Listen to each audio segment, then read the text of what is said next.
UP TGT PhD mathematics का comment video 178। तो इसमें कुछ पॉइंट ऐसे पूछे गए हैं, जैसे कि अभी शायद सब्सक्राइब हैं ब्रजेश मिश्रा जी, हम बता देते हैं। उन्होंने कहा है कि हम सारी वीडियोस आपकी देखना चाहते हैं तो लिंक दे दीजिए। देखिएगा अलग अलग वीडियोस का अलग अलग लिंक होता है यूट्यूब पे, तो सारे का लिंक थोड़ा कठिन होगा, तो इसलिए मैं प्लेलिस्ट बना रखा है। जैसे कि यूपी टीजीटी मैथ की टीजीटी के लिए 4 टीजीटी मैथमेटिक्स के लिए प्लेलिस्ट बनी हुई है U TGT maths class by Lalit Singh Chauhan. ठीक है, इसको आप कहीं भी खोलें, यानी यूट्यूब पे सर्च करेंगे तुरंत सर्च हो जाएगा, चैनल में जाने की आवश्यकता नहीं है। यूट्यूब पे कहीं भी, यूट्यूब के लिए जहाँ पे सर्चिंग ऑप्शन होता है वहाँ पे ये टाइप करें, टाइप करने से अपने आप चैनल पे आ जाएगा, अपने आप खुल जाएगा। जनरली जो है सारी वीडियोस पे चैनल पे मिल जाएंगी, चैनल की प्लेलिस्ट में मिल जाएंगी, परंतु ये बड़ी जो प्लेलिस्ट होती है जहाँ पे 200 से ज़्यादा वीडियोस हो जाती हैं, 300 वीडियोस हो जाती हैं, तो वो ऐसे ही सर्च होने लग जाती है। यूट्यूब पे कहीं से भी सर्च करो डायरेक्ट चैनल पे पहुँचाएगा। नाम से डाला है इसलिए नाम से डालने का ऑप्शन मतलब क्या था, क्योंकि आसानी से सर्च हो जाए। एक इसमें एक ये भी बना रखा यूपी टीजीटी मैथ, इसको सर्च करेंगे तो ये आसानी से सर्च नहीं होती है। ये आप यूट्यूब पर सर्च करेंगे तो आसानी से नहीं मिलने वाली है, तो इसलिए ये वाली जो है जल्दी सर्च हो जाती है, इसको डालेंगे तुरंत सर्च हो जाती है टीजीटी के लिए। दूसरा एक पॉइंट होता है जब हम वीडियोस बनाते हैं जिसमें कम वीडियोस हैं, जैसे कि अभी मैंने पीजीटी का बनाया है, पीजीटी मैथ के लिए, तो एक तो पहले से मेरे पास बना रखा था यूपी पीजीटी मैथ, उसमें 60-70 वीडियोस थी पीजीटी मैथ्स का, तो वो जनरली सर्च अभी नहीं हो रहा है। यूपी पीजीटी मैथ डालने तो नहीं, तो एक और बनाया है यूपी पीजीटी मैथ्स क्लास, ये भी ऐसी बनाएंगे, इसमें काफ़ी बड़ा सारी वीडियोस डाल देंगे। तो ठीक है, तो यहाँ पे अभी सर्चिंग अभी जो है ये चैनल में तो मिल जाएगा, चैनल में ढूंढेंगे तो मिल जाएगा, परंतु जब वीडियोस बहुत ज़्यादा हो जाती हैं तो आप बिना चैनल पे जाए यूट्यूब पे अपना यूट्यूब अकाउंट खोलते हैं, और जहाँ पे यूट्यूब ऊपर सर्चिंग का ऑप्शन आता है वहाँ पे टाइप कर दीजिएगा। ये टाइप करेंगे तो डायरेक्ट टीजीटी की सारी वीडियोस खुल जाएंगी। 400 से ज़्यादा वीडियोस हैं, अभी 500 के आसपास होने वाली हैं, और इसमें लगभग अभी वीडियोस ऐड करनी है, तो मेरा मानना है कि 750 से लेकर 800 तक की वीडियोस इसमें हो जाएंगी। तो उन्होंने कहा था मैं सारी वीडियोस देखना चाहता हूँ, सारी उसमें एक से लेकर एपीजीपी से जो टॉपिक्स वाइज हैं सब उसमें कलेक्शन हो रखा है। ऐसे ही इसको हम बढ़ा रहे हैं, ठीक है। तो अभी डायरेक्ट ये सर्च नहीं हो रही क्योंकि वीडियोस बहुत कम है। जब 100 वीडियो से ज़्यादा हो जाएंगी या 200 के आसपास हो जाएंगी तो ये डायरेक्ट सर्च होने लग जाएगी, तब इसको चैनल में मिल जाएगा, ठीक है। एक और कमेंट है तो अलग अलग वीडियोस का लिंक जो है थोड़ा सा प्रॉब्लम होता है शेयर करना, तो बहुत ज़्यादा वीडियोस हैं तो इसलिए सर्च करने में दिक्कत होती है। तो इसमें टोटल वीडियोस लगभग इतनी मानिए इतनी हो ही जाएंगी, इसमें भी लगभग 800 के आसपास ही रहेंगी, ठीक है। तो वो बहुत जल्दी उस पर काम लगा दिया है, धीरे धीरे मतलब कर रहे हैं, बहुत जल्दी से ही मान के चलिए आपकी संडे तक ज़्यादा से ज़्यादा इसमें हम वीडियोस कलेक्ट कर देंगे, जितनी इसमें होंगी लगभग इतनी कर देंगे। और जो अलग अलग पॉइंट है, कुछ इसके अलग टॉपिक्स हैं, इसके कुछ अलग टॉपिक हैं, तो इसके वाले इसमें ऐड किए जाएंगे और इसके वाले पीजीटी में ऐड किए जाएंगे, ठीक है। वो मेरा काम है, वो मैं कर ही रहा हूँ। दूसरा बात था कि कुछ लोग हैं कमेंट कहा है कि पेपर टलेगा तो नहीं। देखिएगा भाई, पेपर टलने पे जो बात है वो डिपेंड करती है कि सब्जेक्ट की जो क्वालिफ़िकेशन विवाद था, क्वालिफ़िकेशन विवाद की वजह से ही पहले पेपर टला था, नहीं तो टलने का कोई चांस नहीं था। पेपर सितंबर के एंड में हो चुका होता, सितंबर के एंड में लगा था, वो हो जाता, उसमें कोई दिक्कत वाली बात ही नहीं थी, ठीक है। तो वहाँ पे होना कोई नहीं था, कोई प्रॉब्लम नहीं था, और केवल यही कारण रहा, ठीक है। तो सब्जेक्ट विवाद इन लोगों को वैसे ये सुलझा नहीं पाए हैं अभी भी।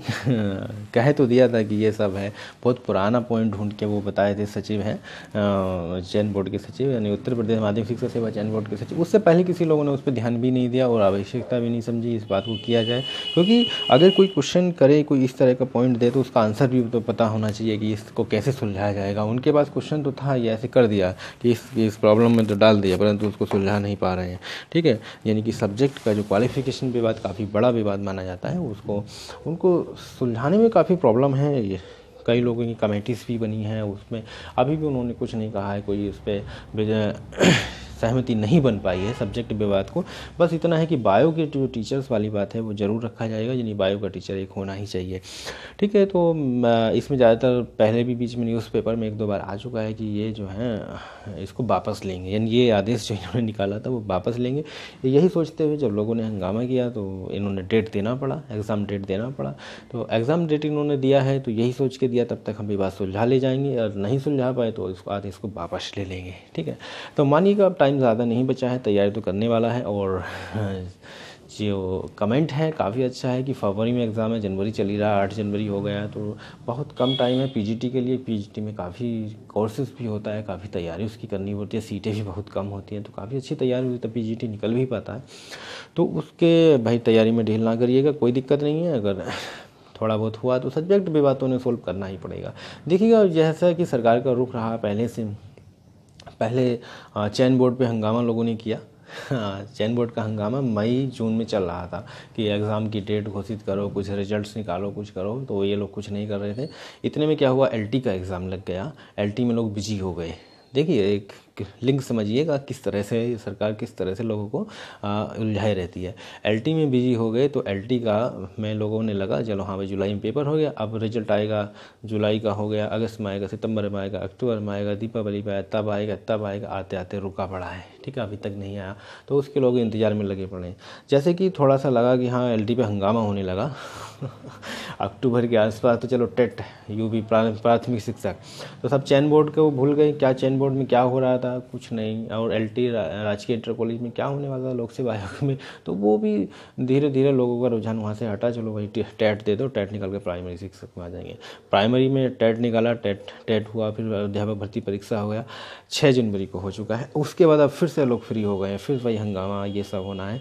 तो अब क्या मौका बचा है इन लोगों के पास, अब तो ये बच नहीं पाएंगे, सीधी सी बात है। मेरा कहना है कि एलटी का रिजल्ट अब इनको देना ही पड़ेगा, भले ये फरवरी में दें, मार्च में दें, क्योंकि इनका मानना यही कि हम नए सत्र से ज्वाइनिंग दें। ठीक है, और अगर रिजल्ट निकाल दिया जाता तो थोड़ा लोग ज्वाइनिंग के लेटर के पीछे भागते, फिर हंगामाबाजी होता, तो इसलिए रोका गया है। सीधी बात है कि उसको रोक के नए सत्र से ज्वाइनिंग देने का इनका प्लान बना हुआ है। ऐसे ही माध्यमिक शिक्षा सेवा चयन बोर्ड में भी कोई काम नहीं चल रहा था, उनका भी 11 का इंटरव्यूज़ कोई सब्जेक्ट का निकाल दिया, कुछ का लिया पड़ा है, नहीं दे रहे हैं। और उसका भी मतलब वही है, तो धीरे धीरे टहलाएंगे, टहलाते नया सत्र आ जाएगा, चलो जब दे देंगे ज्वाइनिंग, नाम तो हो गया, हाँ ज्वाइनिंग करा दिया। ऐसी प्रिंसिपल का निकला, उस पर भी कुछ लोगों ने हमसे पूछा था कि इसका रिजल्ट क्यों नहीं आया। उसमें कुछ बड़ा कारण है प्रिंसिपल वाले में। बड़ा कारण क्या है, जो रोक लगी हुई थी वो तो गई हट। ठीक है, तो रोक लगने से रिजल्ट नहीं निकल सकता था, बहुत पुराना, 2011 में फॉर्म भरे गए थे, 2014 में इंटरव्यूज़ हुए थे, कुछ इंटरव्यूज़ 2015 में हुए थे, और उससे जाके एक मंडल बचा है, कानपुर मंडल का इंटरव्यू नहीं हुआ है, बाकी लोग सभी मंडलों का इंटरव्यूज़ हो चुके हैं। अलग अलग मंडल का अलग अलग रिजल्ट निकलता है, अलग अलग पे निकल जाता है, अब तक कोई दिक्कत नहीं है। अगर रोकना होती तो अब रोक हटी है। उसमें बड़ा पॉइंट ये है कि जैसे कि कोई टीचर है, सत्र लाभ पाया है या रिटायर होने वाला होगा तो मार्च में रिटायर, ठीक है, अगर रिजल्ट अब इस समय निकाल दिया जाए प्रिंसिपल का, और उसको भले ही 2 दिन के लिए ज्वाइनिंग मिल जाए, 4 दिन के लिए ज्वाइनिंग मिल जाए, ठीक है, रिजल्ट अगर निकाल दिया तो जो रिटायर होने वाला है वो प्रिंसिपल बन गया, तो उसका क्या होगा, पे ग्रेड बढ़ जाएगा। वो एलटी टीचर था, सपोज हाई स्कूल कॉलेज के प्रिंसिपल की बात की जाए तो उसका पे ग्रेड बढ़ेगा। पे ग्रेड बढ़ने से भले ही रिटायर हो जाए, उसकी पेंशन पे 2-4 हज़ार रुपये जरूर बढ़ जाएंगे।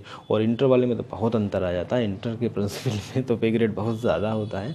ठीक है, तो वो तो चाहेगा मैं ज्वाइनिंग कर लूँ, फिर सीट वो ख़राब हो जाएगी।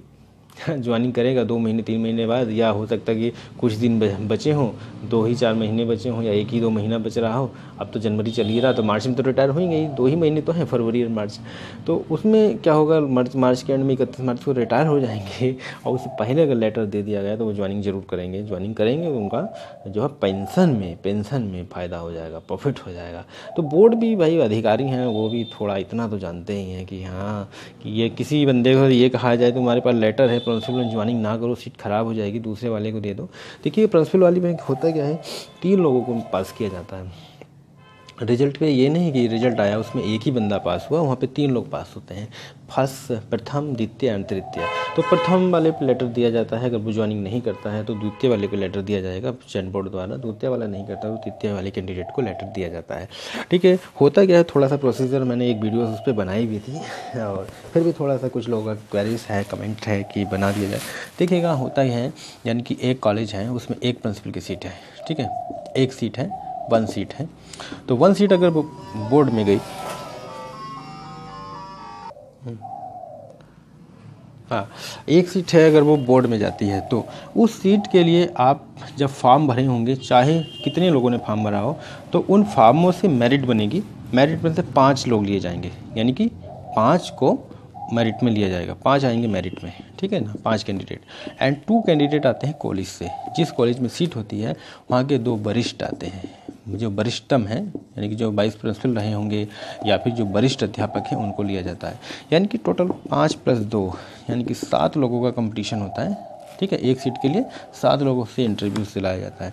इन लोगों को तो ये तो फॉर्म, जब वैकेंसीज आई थी तब इन्होंने फॉर्म भरा था, परंतु जो वरिष्ठ होते हैं उनको फॉर्म भरने की आवश्यकता नहीं होती है, उनको ऑलरेडी बोर्ड लेटर देता है, ठीक है, चाहे उन्होंने फॉर्म भरा है चाहे नहीं भरा है। अगर फॉर्म नहीं भरा है कोई दिक्कत नहीं है, उनके पास लेटर जाएगा, और उनको इंटरव्यू के टाइम जो फॉर्म में जो फीस लगा है 600 रुपये का, उस समय पर ड्राफ्ट था, तो वो उसका फ़ी पे करना पड़ता है बोर्ड में जाके, ठीक है, चाहे वो ड्राफ्ट के माध्यम से करें या डायरेक्ट करें, उस तरह से फ़ी देना पड़ता है इंटरव्यू का, अगर देना चाहते हैं तो, मतलब इंटरव्यू देना चाहते हैं तो फ़ी देना पड़ेगा, ठीक है।